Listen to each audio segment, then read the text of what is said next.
नमस्कार, मैं हूं अंकुर। आप देख रहे हैं सत्य हिंदी का न्यूज बुलेटिन। एक नजर डाल लेते हैं अब तक की खबरों पर। आज प्रधानमंत्री मोदी ने लाल किले की प्राचीर से 12वीं बार तिरंगा फहराया। इस दौरान उन्होंने राष्ट्र को संबोधित किया। पीएम मोदी ने लाल किले की प्राचीर से पाकिस्तान के चीफ मार्शल आसिम मुनीर को चेतावनी भी दी थी। पीएम मोदी ने कहा कि भारत न्यूक्लियर की धमकियों को सहने वाला नहीं है। न्यूक्लियर ब्लैकमेल लंबे अरसे से चला आ रहा है, अब नहीं सहेगा भारत। आगे भी दुश्मनों ने कोशिश की तो हम मुंह तोड़ जवाब देंगे। पीएम मोदी ने कहा कि खून और पानी एक साथ नहीं बहेंगे। पीएम मोदी ने कहा कि अब देशवासियों को पता चला है कि सिंधु का समझौता कितना एक तरफा है, अन्यायपूर्ण है। भारत का पानी दुश्मनों के खेतों को सींच रहा है और देश की धरती पानी के बिना प्यासी है। ये कैसा समझौता है? 7 दशक से देश के किसानों का अकल्पनीय नुकसान किया। पीएम मोदी ने कहा कि हिंदुस्तान के हक का पानी है, उस पर हिंदुस्तान का हक है। भारत कतई सिंधु समझौते को आगे नहीं सहेगा। किसान हित में, राष्ट्र हित में समझौता मंजूर नहीं।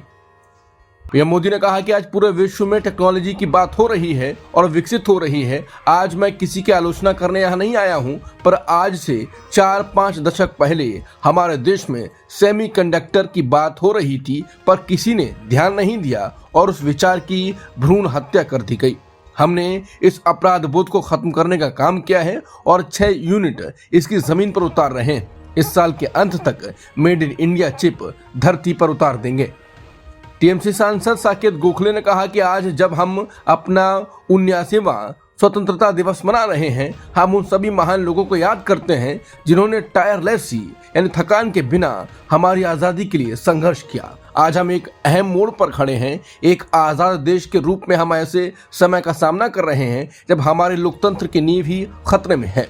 वो सिद्धांत जो हमें दुनिया का सबसे बड़ा लोकतंत्र बनाता है, यानी मुक्त और निष्पक्ष चुनाव, उसका उल्लंघन हो रहा है। सबसे दुख की बात यह है कि हमारी चुनावी प्रक्रिया को सरकार द्वारा कमजोर और खतरे में डाला जा रहा है और इसमें चुनाव आयोग भी खुलकर साथ दे रहा है, जबकि ये एक संवैधानिक संस्था है जिसे स्वतंत्र और निष्पक्ष होना चाहिए।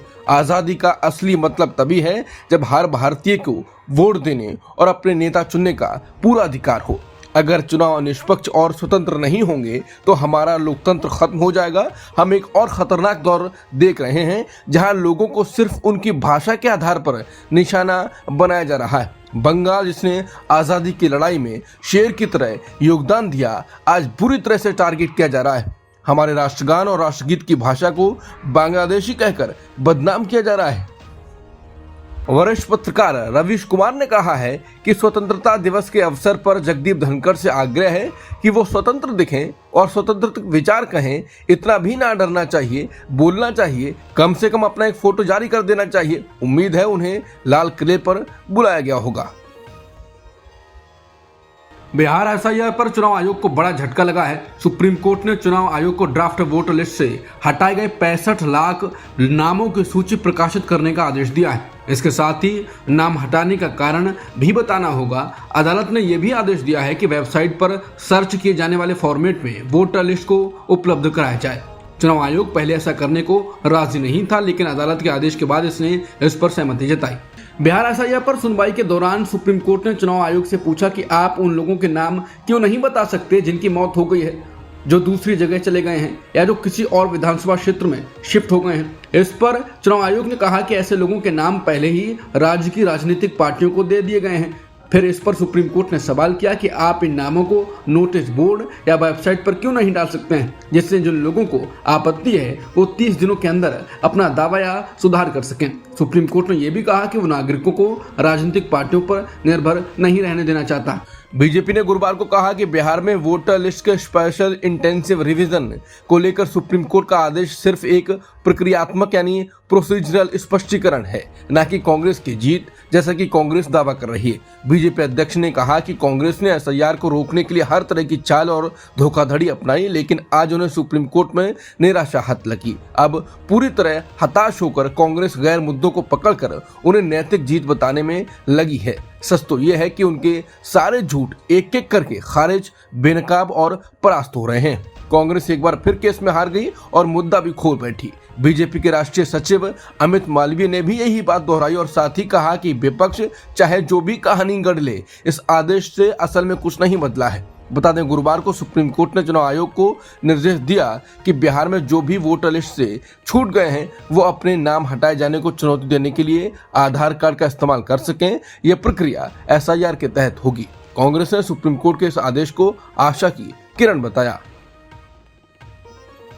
सुप्रीम कोर्ट ने अपनी आंखों से देखा कि ईवीएम के जरिए नतीजे को बदला जा सकता है। अदालत ने एक अभूतपूर्व कदम उठाते हुए हरियाणा के पानीपत जिले के बुआना लाखू गांव में हुए सरपंच चुनाव में ईवीएम और अन्य चुनावी रिकॉर्ड को अपने परिसर में मंगवाकर वोटों की रिकाउंटिंग का आदेश दिया। इस रिकाउंटिंग का नतीजा ये हुआ कि चुनाव का नतीजा पलट गया। ये मामला 2 नवंबर 2022 को हुए सरपंच चुनाव से संबंधित है।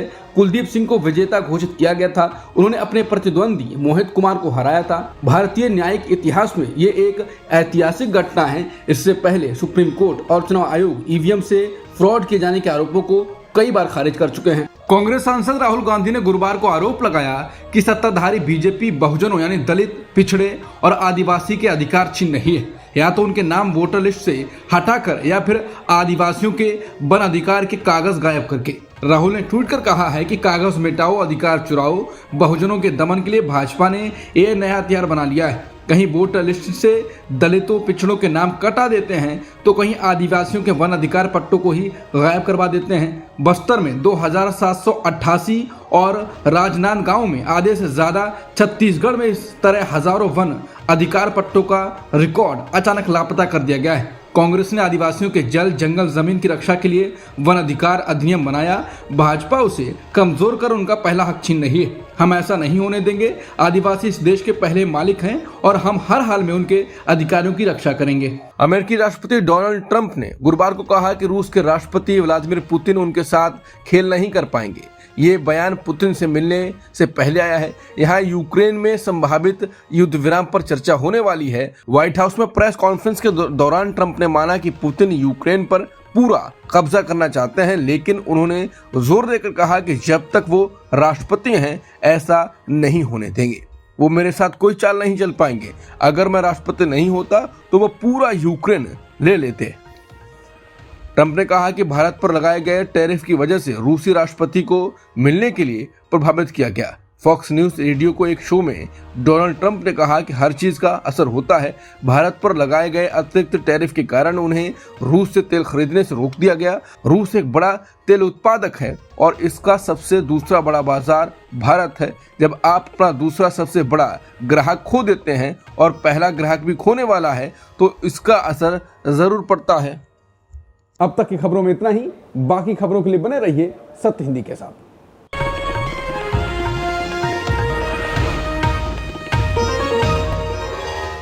Copyright disclaimer under Section 107 of the Copyright Act 1976. Allowance is made for fair use for purposes such as criticism, comment, news reporting, scholarship, and research. Fair use is a use permitted by copyright statute that might otherwise be infringing.